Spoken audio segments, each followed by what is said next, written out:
The lady walking down the pavement, and as we passed, she stopped. She said, "I know you, don't I?" I said, "My name's Muldoon." "You're not related to that bastard in Parliament, are you?" Robert David Muldoon, and he said to me once, "There's an election coming up." He said, "I'm going to be talking about gangs. Now, don't get too excited." And it's about as easy as that. And it's about as dumb as that as well.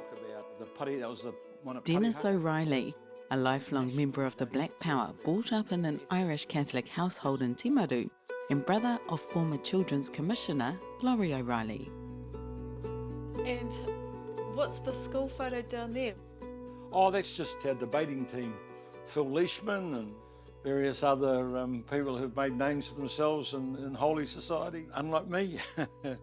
Well, do you see yourself as being on the wrong side of the tracks, or...? Oh, I'm definitely the black power sheep of the family.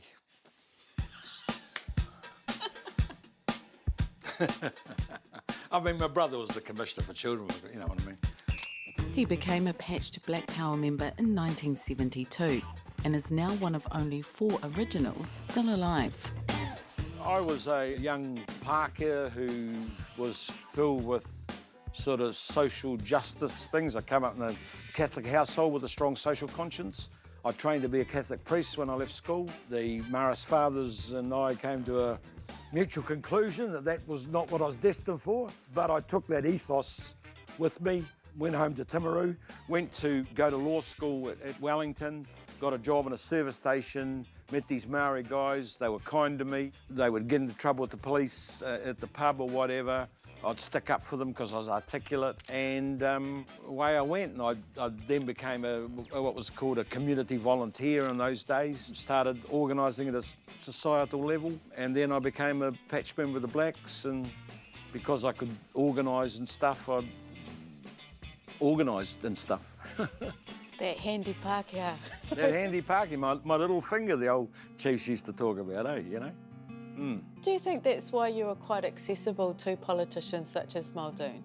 I was part of the Tenants Protection Association. I was not happy about Muldoon's policies or politics, and we remained divergent on a lot of those issues right through to his death. And I can remember challenging him at a meeting in Wellington, and then not too long after that, when he became Prime Minister, he set up the Prime Minister's department, and he wanted to address this issue.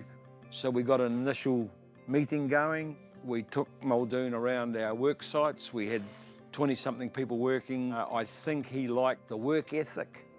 I think for him, you know, I was a bit of a window on the world. Whether you liked it or not, you were going to get it pretty much straight. So we disagreed over everything. Bastion Point, the tour, you name it, we disagreed. And yet there was that sort of empathy. Was his empathy genuine, or was he addressing a problem? Oh, a bit of both, I think. It could get out of control, and it can get out of control. But I think it's some gut instinct there. He believed that a good day's honest toil was a great redeeming feature. The pair formed an unusual collaboration for the time, and Muldoon took Denis's model of employment to lead the original PEP work schemes to address the problems of a growing number of young rural Māori travelling to the cities for work and finding comradeship in gangs. And they were gregarious by nature. They'd come from vital rural Maori communities. They were now in an urban environment, and so they tried to replicate that lifestyle, you know, and going in with you in a sharing gang. So, I mean, that's, you know, we used to call them fencing gangs and sharing gangs, and then it just ended up being gangs. Denis had already forged a social justice network and understood how the positives of the collective mentality could be tapped. There was a labour shortage. The unemployment was a bit like now, very, very low, but you still had this conundrum of these people who were not employed, in the same way as we can't get people into seasonal industries here in Hawke's Bay. We realised that as long as they were together, they would work. And as long as they had that at that point, the affiliation was probably the strongest thing. For the first time, gang numbers went down. Richard Prebble said in the paper the other day, the gangs consolidated under Robert Muldoon. Well, that's untrue. So he was saying the programs that were being fostered in the 70s and 80s, consolidated the gang. That is untrue. Gang numbers actually started to go down. And it was the fourth Labor government with Prebble and Gough and Roger Douglas that changed the paradigm, and we can look at the prison population which just escalated from that point on, and where do gangs recruit? They recruit inside prisons. How much flack did Muldoon get for this relationship? His peers at the time were pretty gutless. They were too scared, I think. He probably did get a bit of flack, but... From society at large, though? I can remember he said to me, we had a place in Murphy Street, and he wrote to me, and he said, I've had complaints from the police, and I've had complaints from the Ministry of Works, because we'd cut a hole in the wall to make a bar, and we'd done all that. And he said, I can put up with this. He said, but you haven't been paying the rent. He said, you've got to pay the rent. It was like old school. You work hard, so you can put up with all this flack.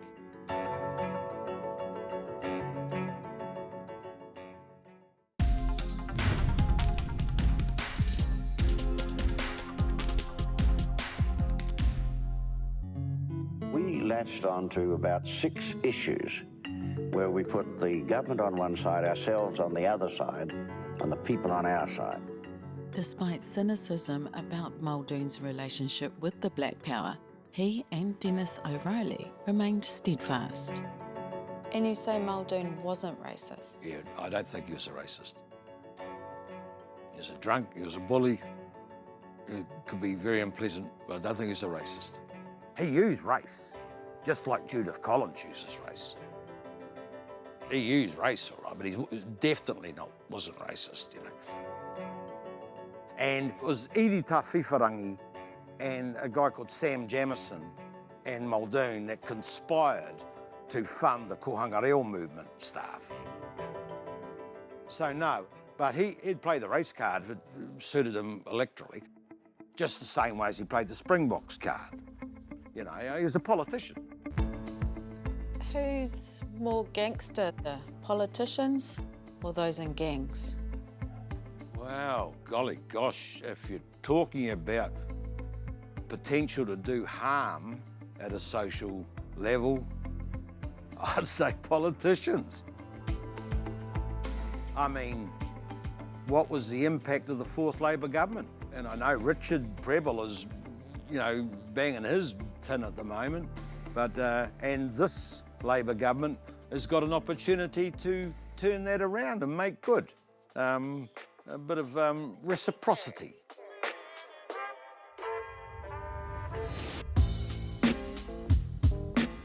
Denis says the success of the programs at the time showed a social justice approach was the key to improving outcomes for young Māori.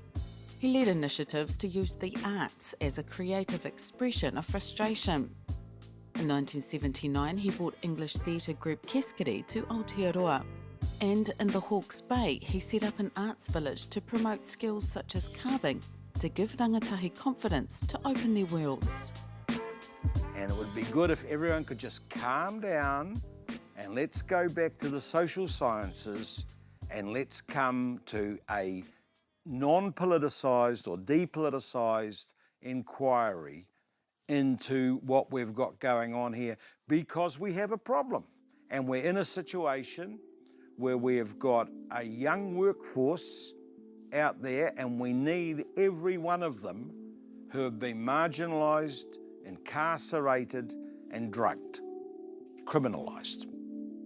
You've always got those that are saying, we've been too soft on the gangs. What's your reality and what you've experienced and how society as a whole has treated these people?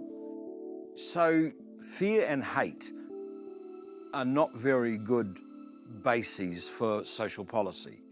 And I challenged Simon Bridges to a debate where he said, I hate gangs. And I said, well, let's have a debate on whether hate is a good basis for constructive social policy. He said, good one, Denis. No. The Royal Commission on Abuse and State Care is telling us that we turn young people into violent, uncontrollable thugs because that was the treatment that they received within these state institutions. And then when you get into a dialogue with many of these people, you actually find a very soft interior and sometimes very injured people. And there's an old saying that hurt people hurt people. What do we do about the haters, those that continually reinforce that fear-based narrative? Ignore them. There is no doubt that within the community there is a great sense of fear about the gang thing and that beat up and all that. But the research shows that the people who are most afraid of gangs are the people least likely to be affected by them. So most of the harm is, Māori upon Māori, black upon black, or red upon blue, or whatever at that local level. And again, that's that poverty of spirit. The difficulty is these issues become quickly politicised, and because communities are not very discerning, and we have this relatively deep-seated racism, I think, within Aotearoa, and particularly when it comes to young Māori people, where they get militant. My Pākehā brothers and sisters, and particularly those that have recently come from South Africa and other places, may think it's the Maori warrior coming to collect the rent. He says Muldoon's approach to get people working and other social-based programs over the years have worked, citing E Tu Whānau and Papakainga housing schemes as just two of those that are making a difference. So assume that the youth of the nation are full of potential, right? And let's get beside them, the young men and young women of the nation. Change happens on the periphery, not in the centre. The outliers, the outriders, are full of the change possibility, so invest in them. There's some very clever kids out there, and they're going to go down that route or they're going to go down that route. Well, that depends where you support them. Denis's relationship with Muldoon continued until Muldoon's death in 1992. Yeah, because in Marilyn Waring's book it's got, and Denis O'Reilly had been up on the 9th floor drinking whiskey a few times. But... Well, yes, but not a lot of whiskey drinking and a fair bit of plotting and conniving about how this might go and how we might work better with the police, and all of those pragmatic things that other officials should have been dealing with. And it's absurd that it was left to the Prime Minister to come with some creative solutions. Black Power made headlines for their haka at Muldoon's tangihanga. What about the boys? Did any of them ever go, oh, why are we going there to farewell that guy? Earlier on, there was dissonance when we were first, dealing with this. But no, by then they had seen and had enjoyed the benefits of those work schemes and that. I often thought, had he been born brown, he probably would have been a gang leader. There was a big contingent of Black Power there. Over 100 of us, yeah. And we all gathered at the back of the town hall and we did the haka. When Dame Thea came out, she took my hand and she said, my husband would have loved that.